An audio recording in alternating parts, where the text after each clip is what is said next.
Chaque jour, un verset de la Bible, une pensée et une invitation. Plus de power avec Léo. As-tu déjà ressenti ce sentiment d'avoir attristé profondément quelqu'un que tu aimais beaucoup?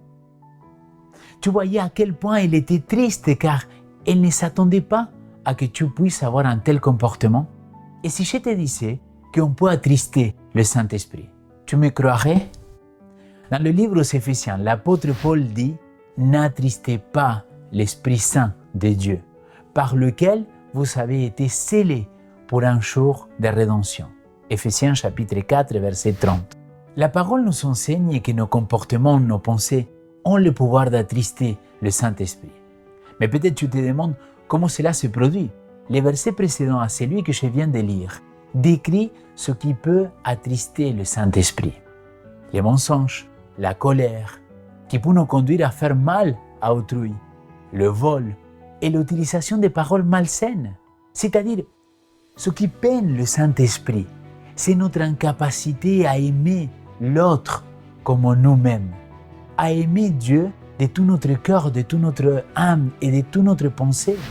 Je cite, « J'aimerais que tous mes frères et sœurs se souviennent que c'est une chose sérieuse d'attrister le Saint-Esprit. » Et il est attristé quand les hommes cherchent à travailler par eux-mêmes et refusent d'entrer au service du Seigneur parce que la croix est trop lourde ou le renoncement à soi trop grand. Le Saint-Esprit cherche à demeurer dans chaque âme. S'il est reçu comme un hôte honoré, ceux qui reçoivent seront rendus parfaits en Christ. La bonne œuvre commencée en eux s'achèvera.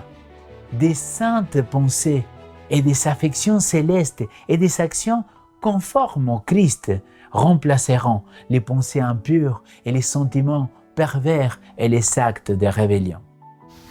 Mon ami, je crois que plusieurs fois dans ma vie, j'ai attristé le Saint-Esprit par mes comportements envers les autres, mes réactions impulsives et ma tendance à faire des choses à ma manière. Cependant, la question qui se pose est la suivante. Est-ce impardonnable? La réponse est non. Dieu est toujours prêt à nous pardonner et à recommencer avec nous.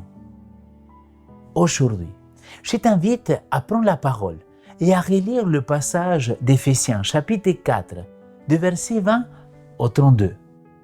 Ensuite, prends un temps avec Dieu pour lui demander pardon pour toutes ces fois où tu l'as attristé. Et demande-lui de t'accorder son esprit pour que tu puisses aimer les autres comme lui, il t'a aimé. Demande aussi de te donner plus de force pour cette journée. Sois béni au nom de Jésus-Christ.